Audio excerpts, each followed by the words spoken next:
They laughed when I inherited the farm, dismissing it as nothing more than a burden. What they didn't realize was that beneath the dust and neglect lay a treasure far beyond their imaginations. It wasn't just about wealth. It was about showing them that I could rise above their doubts, and I wasn't about to let them take what was mine. If you're curious about how I turned this so-called curse into my greatest triumph, make sure to hit like, subscribe, and stay tuned. You won't want to miss what happens next. At 28, I had become quite good at blending in. My name is Chloe Mitchell, and in a family that wore success like designer labels, I was the tag left uncut, present, but unnoticed. Growing up in Boulder, Colorado, I often played the part of the quieter daughter. My older sister, Vanessa, was the centerpiece, valedictorian, Ivy League, charity board darling. I, on the other hand, built a quiet life in finance, favoring spreadsheets over social clubs and saving over spending. Our parents, Julian and Meredith Mitchell, were as polished as their Aspen estate. Real estate, investments, and reputation neatly packaged into one flawless public image. They never said I was a disappointment, but silence can say more than words. My accomplishments were nice, never celebrated. My choices were practical, rarely praised. Then came the plane crash. It happened on a Tuesday morning. Clear skies, mechanical failure, instant tragedy. The media swarmed, obituaries ran, condolences poured in from senators and CEOs. But behind the formality, something hollow echoed. A week later, Vanessa and I were called to the Denver office of our longtime attorney, Elliot Warren. His voice, always composed, held a new weight that afternoon. I sat across from Vanessa, who looked as impeccable as ever in tailored black. I had no expectations. For most of my life, the message had been clear. Vanessa received the glory. I received the lessons. What I did not know, what none of them could have predicted, was that what I would receive next would not just change my life. It would reshape everything they thought they knew about me. The room was quiet in the way only money can afford. Thick carpets, heavy drapes, and silence curated like fine art. Vanessa crossed her legs delicately, her presence a blend of perfume and privilege. Mr. Warren cleared his throat and opened the will with the careful pace of someone who understood the weight of inheritance. "To Vanessa Mitchell," he began, "we leave the Aspen estate, the complete family investment portfolio, and liquid assets totaling $80 million. Vanessa offered a poised nod, as if this moment were a confirmation rather than a surprise. She had always been the one they trusted with wealth, the one they believed would carry the family legacy forward. Her fingers rested lightly on the table's edge, adorned with a diamond bracelet our mother once wore. Then Mr. Warren turned to me. "To Chloe Mitchell," he continued, "we leave the Mitchell Farm property in Gunnison County, along with all structures and contents therein." There was a pause, a breath too long. Vanessa turned toward me with a smile that did not reach her eyes. "Well," she said softly, "you always did like the outdoors." My mouth was dry.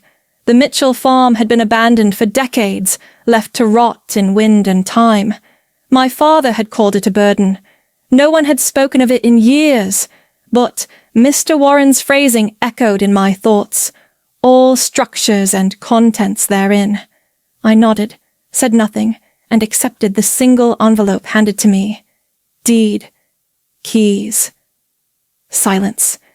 In that moment, I felt the familiar sting of being dismissed. What I did not yet realize was that hidden inside that dismissal was everything I would ever need. 2 days later, I drove south, past the fading edges of Boulder, and deep into Gunnison County, where pine trees outnumbered people and time moved with a slower breath. The Mitchell farm sat at the end of a gravel road, flanked by rusted fencing and dry fields left to nature's will. The farmhouse itself leaned slightly to one side, paint peeling in long strips, windows clouded by dust and silence. But it was not the house that drew my focus. The barn. It stood larger than I remembered, still red, though faded like a photograph left in sunlight. As a child, I had only visited the farm twice, always with my grandfather, Walter. He would vanish inside that barn for hours, emerging with grease on his hands and an absent look in his eyes. My father called him a delusional recluse, wasting his brilliance on machines no one cared about anymore. But I remembered something different. I remembered the way he'd winked at me before slipping behind a sliding panel in the back wall, whispering, "Our little secret, Chloe." That memory stirred now with an urgency I could not explain. I stepped inside. The air was thick with cobwebs and time. Old equipment stood like forgotten monuments, but the space felt wrong, wider than it should be, deeper than it looked. My fingers traced the wooden planks on the north wall until I found it. 3 taps, then pressed the 4th board from the bottom. A soft click echoed in the silence. A section of the wall creaked open, revealing a staircase descending into darkness. My breath caught. I had just unlocked a secret sealed away for decades, and I had no idea what waited below. I stepped cautiously into the barn the following morning. The scent of old wood and mildew clung to the air, the silence almost suffocating. I walked past the scattered tools and rusty equipment, the remnants of years gone by. But it was not the discarded machines that caught my attention. It was the space itself, larger than I remembered, as though the barn had expanded since my childhood. The walls, though cracked and weathered, seemed to hold secrets, as though the very air whispered them. My fingers brushed against the splintered wood on the north wall, and that's when I felt it, the faintest indentation, like a fingerprint left behind in time. 3 taps. A slight pause. Then, with trembling hands, I pushed the 4th board from the bottom. The wall groaned in protest as it slowly shifted inward, revealing a narrow staircase that descended into the shadows below. I hesitated only for a moment. Memories of my grandfather, Walter, flooded my mind. He had always been different, eccentric, brilliant, and oddly protective of this barn. I remembered how he'd guide me here, his eyes gleaming with some private secret, whispering that this was a place for us alone. No one else ever came here, not even my father, who always called it nonsense. Taking a deep breath, I descended the staircase. The temperature dropped as I reached the bottom, and my phone's flashlight barely cut through the darkness. When the beam finally settled, I froze. The room before me was more than just a hidden space. It was a laboratory, filled with documents, charts, and a safe that seemed to pulse with potential. This was no mere barn. This was where my grandfather's legacy was hidden, and where my future would begin. The discovery of the lab below the barn was only the beginning. That night, I barely slept, my mind racing through the implications of what I had uncovered. My grandfather's journals were more than just notes. They were a blueprint for something groundbreaking. The rare metal deposits beneath the farm were not only rich, but strategically vital to industries far beyond what I had ever imagined.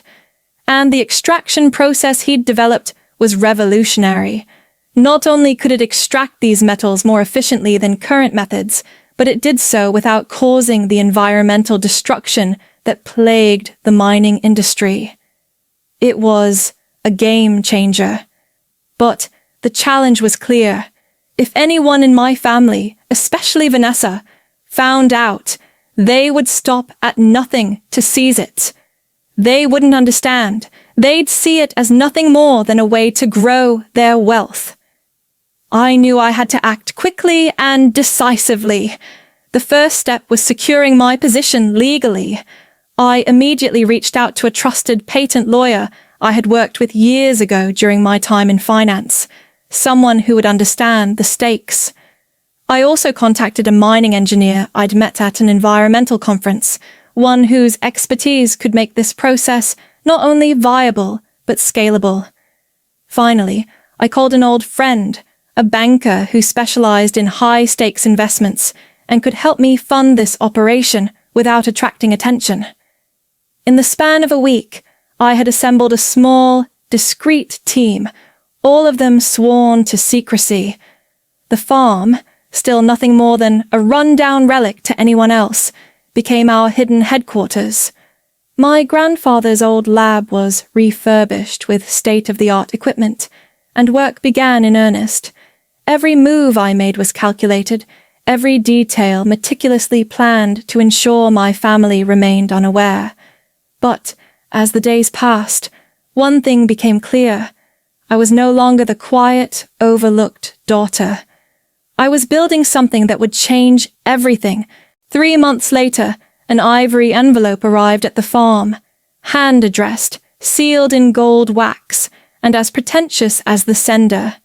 Vanessa was getting married. The venue, an exclusive resort in upstate New York.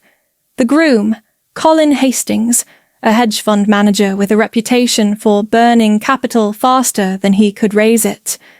The dress code, formal elegance. Naturally, I debated whether to attend. Part of me wanted to decline, to stay hidden in the shadows of my rising enterprise. But another part, quieter, sharper, understood the value of being underestimated in plain sight. When I arrived, the event was exactly what I expected. Decadent, sterile, and soulless. Crystal chandeliers sparkled above walls lined with imported orchids. Guests exchanged rehearsed pleasantries over flute glasses and overpriced caviar. Vanessa floated through it all like royalty, greeting everyone with a curated smile, until she saw me. "Chloe!" she exclaimed, her voice rising an octave too high. "I did not think you would come." "I would not miss your big day," I replied smoothly, offering her a silk-wrapped gift box. She glanced at my tailored navy dress, clearly surprised by my polished appearance. "So, how is the farm?" she asked, the corners of her mouth twitching. "Quite educational," I answered. "Actually, I have been studying how rare metal shortages are impacting the tech sector. Must be affecting some portfolios, right?" Her smile faltered. "I have not looked into it recently." "You should," I said lightly, sipping champagne. "From what I hear, demand is rising fast." She nodded absently and turned away, but not before I caught the flicker of doubt in her eyes. For the first time in years, I felt seen, not as the background, but as something she could not quite read. And that was exactly how I wanted it. While Vanessa and Colin jetted off to the Maldives for a 3-week honeymoon, I returned to Colorado and broke ground on our first extraction site. The operation had been planned to the minute, permits secured under the name of a third-party contractor, equipment delivered at dawn, and my engineering team working in staggered shifts to avoid attention. Within days, core samples confirmed what my grandfather had predicted. The deposit was massive, stable, and rich with high-demand elements critical for everything from electric vehicles to medical devices. Within 2 months, we had quietly signed supply contracts with 3 major tech manufacturers. Then the story broke. Mitchell Green Materials disrupts rare metal supply chain. Revolutionary process promises green future. It hit the front page of the Wall Street Journal, and our company's valuation skyrocketed overnight. Investors flooded our inquiry lines. By the end of our first public trading day, we had crossed a market cap of $1.4 billion. That same afternoon, my phone began to ring. First Vanessa, then Aunt Linda, then their lawyers. Their tones were coated in honey, but the words were sharp. Accusations of concealment, claims that the patents and research should have been considered part of the family estate. Vanessa even suggested that I was emotionally unfit to manage something of this magnitude. But I was ready. My legal team responded swiftly, armed with a paper trail of documentation. The will clearly stated that all contents and intellectual property tied to the farm belonged solely to me. The underground lab's existence, the journal, the safe, each piece of evidence locked their arguments out cold. For the first time in my life, I had something they could not touch. And they hated it. I could feel their desperation through every carefully crafted email. But I remained silent. Victory, after all, does not require noise, only precision. The emergency family meeting was scheduled for a Saturday afternoon at the Aspen estate, a place I had not set foot in since the funeral. Walking through its ornate front doors felt like revisiting a museum curated by ego. Portraits of ancestors who stared down from gilded frames, marble floors that echoed with judgment, and a dining room table long enough to seat 12, but intimate enough to exclude one. Everyone was already seated when I arrived. Vanessa, in a cream blouse too crisp to be sincere, Aunt Linda, flipping through a binder of legal printouts, and their attorney, a man with a practiced frown and expensive shoes. The room quieted as I took my place at the far end of the table. "We hope you understand," Aunt Linda began, tone rehearsed, "that this discovery belongs to the family legacy. Your grandfather would have wanted it shared." I reached into my leather portfolio and pulled out Walter's journal. I opened it to a marked page and began to read aloud. "Chloe, I am leaving you this land not because of what it is, but because of what I believe you will see in it. Others chase wealth. You chase meaning. That is why you will succeed where they failed." The room fell still. I closed the journal gently. When Vanessa inherited the fortune, I congratulated her. But when I built something of my own, she tried to take it. Vanessa started to speak, but I raised a hand. "We cannot work something out. This is not a collaboration. It is a conclusion." I stood, collecting the journal. "Mitchell Green Materials will announce its expansion next week. You are welcome to invest, through our public offerings." As I walked out, not one of them moved. They had underestimated the quiet one for too long. That era ended today. The weeks that followed moved quickly, though I savored each one with quiet clarity. Mitchell Green Materials expanded into 2 new states, launching sustainable extraction sites with government-backed environmental endorsements. Industry leaders reached out for partnerships. Universities requested to tour our facility. And for the first time, I began receiving letters, not emails, not contracts, but handwritten notes from young women studying geology, environmental science, engineering. They had read the article. They wanted to be part of something better. That mattered more to me than the headlines. Vanessa's life, however, was unraveling. Her lavish investments, art funds, crypto schemes, high-risk biotech had soured. Collins' hedge fund was bleeding cash, and the Aspen estate, once the symbol of our family's grandeur, was listed quietly on the market. I bought it through a holding company with no traceable ties to me.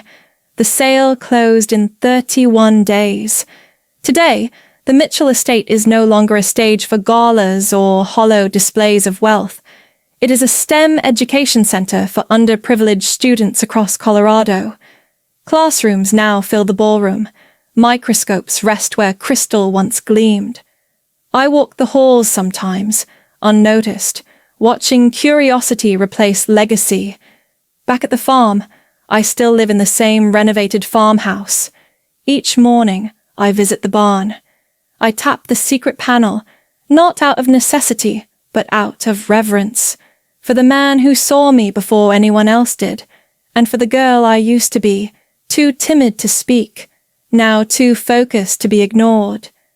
My family rarely contacts me now, except when they want something. I do not answer, not out of bitterness, but out of principle. I do not owe anyone anything.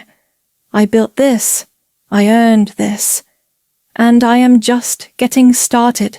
They say success is the best revenge, but I have learned that true success is not about proving others wrong. It is about proving yourself right, even when no one else sees what you see. My story began with disappointment, but it did not end there. I inherited what everyone else laughed at, walked into a space filled with dust and silence, and found purpose where others had seen only ruin. My grandfather's gift was not just land or technology. It was the chance to see beyond the obvious, to recognize value in the forgotten. That gift changed everything. Today, Mitchell Green Materials is leading the charge in sustainable mining across the United States. We are reducing environmental damage, creating jobs, and transforming how the world views resource extraction.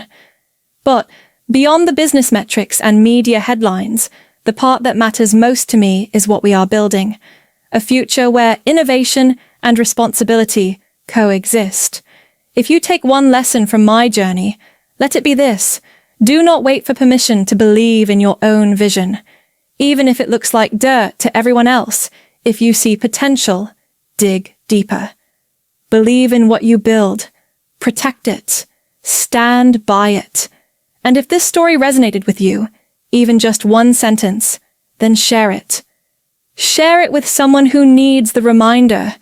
Comment below with what you are working toward. And follow us here for more real stories of grit, grace, and rising from the margins. Because sometimes the most valuable things in life are not inherited, they are discovered.